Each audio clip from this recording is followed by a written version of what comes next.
finale de la Coupe d'Afrique de 2026, retour sur quelques faits.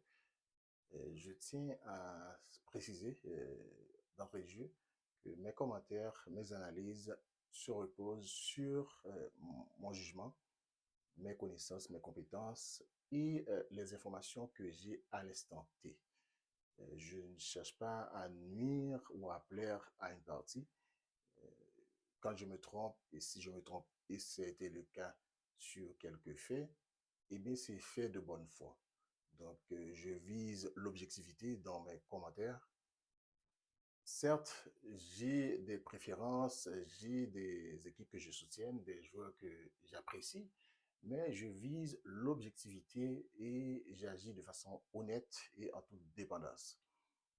Suite à mon poste le jour de la finale de la Coupe d'Afrique, qui a été faite à chaud, j'ai reçu pas mal de commentaires, plus de 400, et j'ai noté deux éléments essentiels, deux faits de jeu qui reviennent souvent et je tiens à porter certaines explications, précisions et rectifications. D'abord, on va prendre le but refusé aux Sénégalais.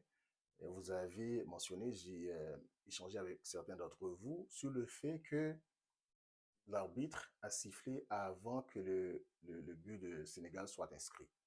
Effectivement, l'arbitre, au sifflet de l'arbitre, le jeu doit s'arrêter.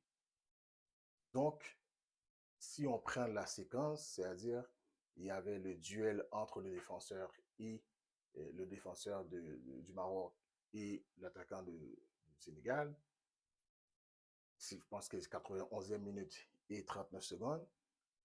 Une seconde plus tard, l'arbitre a sifflé. Et 2-3 minutes plus tard, le Sénégal a inscrit son but. Donc, techniquement, il n'y a pas de but et l'arbitre ne pouvait pas donner le but. Sinon, Maroc aurait contesté et ils auraient raison parce que l'arbitre avait sifflé avant que le but soit inscrit. Donc ça, c'est une chose technique. On ne rentre pas dans le débat où s'il y avait faute ou pas. Moi, personnellement, je pense qu'il n'y avait pas de faute. Ça a été un duel gagné par le Sénégal, mais l'arbitre a décidé autrement. On va revenir là-dessus. L'autre fait de jeu que vous avez évoqué, c'est la pénalité accordée à l'équipe marocaine. Vous avez mentionné comme quoi qu'il y avait position de hors-jeu dans la phase de jeu précédente. Sur la phase de jeu précédente, effectivement, quand je regarde la séquence, ben, je n'ai pas l'image de la VAR qui a indiqué, qui a montré comme quoi les joueurs sur le même plan. Comme ça, ça aurait été vraiment évident que les joueurs étaient en position de hors-jeu en recevant la passe. Mais sur la séquence, la vidéo de dos, on regarde la vague qui s'en allait. Il y a 4 joueurs de Sénégal, je pense, et le porteur de balle, le porteur de ballon, ainsi que le joueur numéro 19 qui va recevoir la passe. On peut voir qu'effectivement, le numéro 19 était en avance au moment de recevoir, au moment de la passe. Donc, il y avait position de hors-jeu, effectivement, à mon avis. Sauf que, malheureusement, le juge de ligne, lui, son boulot, c'est de signaler ces positions-là, ces hors-jeu-là, par exemple. Parce que le juge de ligne doit se retrouver au même niveau que le dernier défenseur de l'équipe qui défend, donc le Sénégal. Donc, il devait pouvoir le signaler. L'arbitre était au fond, quasiment. Donc, ça se peut qu'il n'avait pas vu qu'il y avait hors-jeu. Mais le juge de ligne devait quand même le signaler. Ça n'a pas été fait. Je n'ai pas vu non plus une image qui m'a montré où était le juge de ligne, à quelle position, à quel niveau qui était au moins de cette phase de jeu-là. Mais c'est le boulot du juge de ligne de signaler ces cas-là. D'accord? Non plus, il y a les joueurs de Sénégal. Parce que souvent, qu'est-ce qu'on voit dans cette situation-là, c'est quand il arrive une phase de jeu comme ça, les joueurs vont lever la main pour indiquer, influencer à l'arbitre, au juge de ligne, qui a position de hors-jeu. Ce qui n'a pas été fait, je ne l'ai pas remarqué. Puis, cette situation-là a amené au tir de corner qui a amené à la pénalité, à la faute. Encore une fois, c'est un peu difficile de revenir sur la position de hors-jeu. C'est-à-dire, j'ai compris, je comprends, les joueurs de Sénégal étaient frustrés de voir qu'il y avait une position de hors-jeu et puis ça n'a pas été signalé maintenant qu'ils se retrouvent à faire une faute et ça a donné lieu au tir de pénalité.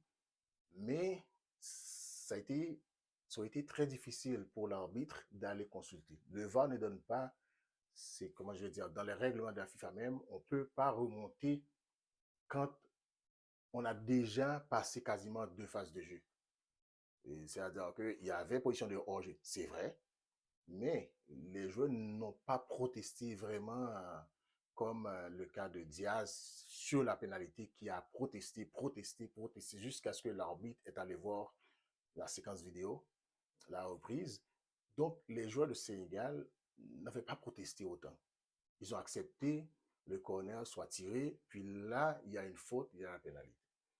Malheureusement, il y avait pas mal de manquements dans cette phase de finale-là, dans cette finale, et l'arbitrage, vraiment, ça a été quelque chose. Et c'est pour ça que je vais faire un autre post sur l'arbitrage même de cette phase finale, sur l'arbitre en question même, j'ai noté certaines choses. C'est vrai que vous avez parlé de corruption. Moi, je ne rentre pas dans la corruption parce que si vous dites corruption, c'est quasiment une accusation. Et ça, il faut des preuves matérielles ou encore des aveux.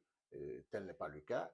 Donc, moi, je vais parler plutôt de l'incompétence et de l'inexpérience de l'arbitre et de la VAR également. Parce que je pense que pour la Coupe du Monde qui s'en vient dans quelques mois, on ne doit pas se retrouver face à ces situations-là où l'arbitre, soit par incompétence ou encore des erreurs de bonne foi, va donner la victoire à une équipe. Ça, je pense que ça, il faut corriger ça.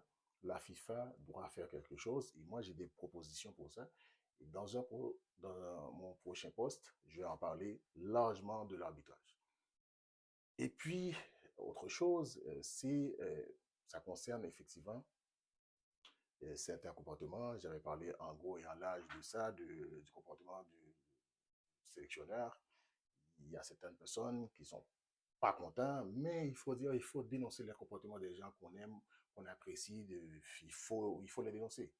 C'est pas, il n'y a pas de courage à dénoncer les gens qu'on n'aime pas, nos adversaires. Il n'y a pas de courage là-dedans. C'est les joueurs qu'on aime, les, les, les, les, les proches. C'est quand on dénonce ces gens-là, il y a du courage et ça permet également de les faire évoluer, de les empêcher de répéter les erreurs. Et parce que c'est ce qui est arrivé en faisant sortir les joueurs du terrain. Ça n'a pas été bon, c'est pas bien. Et puis d'ailleurs, tout le monde s'est excusé, l'entraîneur et Mané, j'avais dit comme quoi il n'y avait pas un bon confiant comme leader, mais c'est pas vrai. J'ai compris ça, ça a été confirmé par l'entraîneur Claude Leroy, et ce que j'avais dit, comme quoi il est allé demander conseil et ce dernier lui a conseillé de faire sortir les joueurs pour continuer. Et ça a été très bien. Et c'est ça que je m'attends de Mané. C'est un leader, c'est un gars humble, modeste. Donc, il a fait ce qu'il fallait, fait sortir le joueur. Et voilà, le Sénégal a gagné. Et c'est très bien parce que ça aurait été toute une autre chose si c'est le Maroc qui avait gagné dans ces conditions-là. Donc, à la prochaine pour le poste sur l'arbitrage et l'arbitre en question.